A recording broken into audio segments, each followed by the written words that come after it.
그런데 현실에서는 2년의 임기가 종료한 경우에도 관리인이 계속 임기 중인 기간과 똑같이 관리인으로서의 권한을 행사하고 업무를 수행하는 경우가 매우 많습니다. 또 많은 경우 관리인의 임기가 도과한 경우에도 관리인만이 관리단 집회를 소집할 수 있다고 이렇게 생각하는 경향도 강합니다.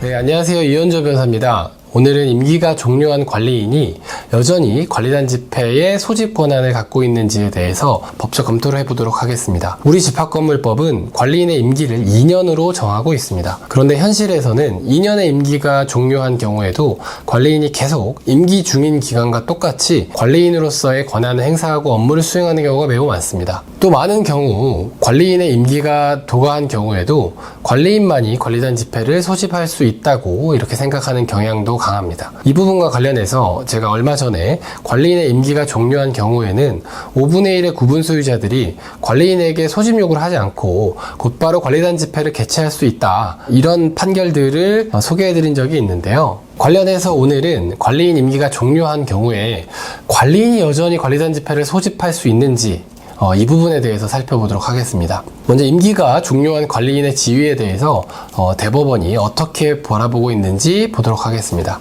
임기가 만료되면 일단 그 위임 관계는 종료되는 것이 원칙이고, 다만 후임자가 선임될 때까지 대표자가 존재하지 않는다면 대표 기관에 의해 행위를 할 수밖에 없는, 여기서는 재건축 주택조합입니다. 관리단을 넣어도 마찬가지로 해석이 됩니다.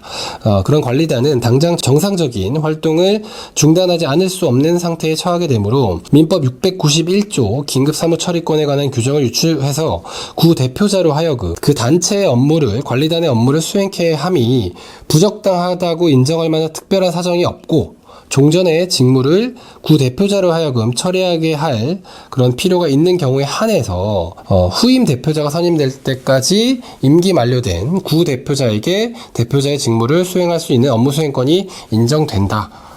이런 판례 법리를 일관되게 대법원은 제시하고 있습니다. 네, 그러면서도 임기 만료된 그 종전 대표자에 대한 권한 행사를 이렇게 제한하고 있는데요. 종전 대표자에게 후임자 선임 시까지 업무 수행권을 인정할 필요가 있는 경우에 해당한다고 하더라도 임기 만료된 대표자의 업무 수행권은 급박한 사정을 해소하기 위해 그로하여금 업무를 수행하게 할 필요가 있는지를 개별적 구체적으로 가려 인정할 수 있는 것이다. 임기 만료된 후에 후임자가 아직 없다는 사정만으로 임기 중에 있는 모든 권한을 당연히 포괄적으로 똑같이 행사할 수 있는 건 아니다. 네, 방금 보신 대법원 판례의 태도를 관리단에 적용해 보자면 이렇습니다. 첫 번째, 관리인의 임기가 도과한 경우에도 민법 제691조 긴급사무처리권한에 관한 규정을 유추 적용해서 전임 관리인은 후임 관리인이 선임될 때까지 직무를 계속 수행할 수 있습니다. 두 번째, 단 두 가지 조건이 충족되는 한에서만 가능합니다. 첫 번째 조건은 업무를 수행케 함이 부적당하다고 인정할 만한 특별한 사정이 없어야 되고요.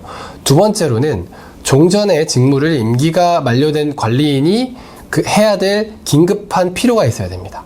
임기 만료된 대표자의 업무 수행권은 급박한 사정에 대한 해소를 위해서 업무를 수행하게 할 필요가 있는지를 개별적 구체적으로 가려 인정을 해야지, 후임자가 아직 없다는 이유로 포괄적으로 임기 중의 권한이 똑같이 부여되는 것은 아니다.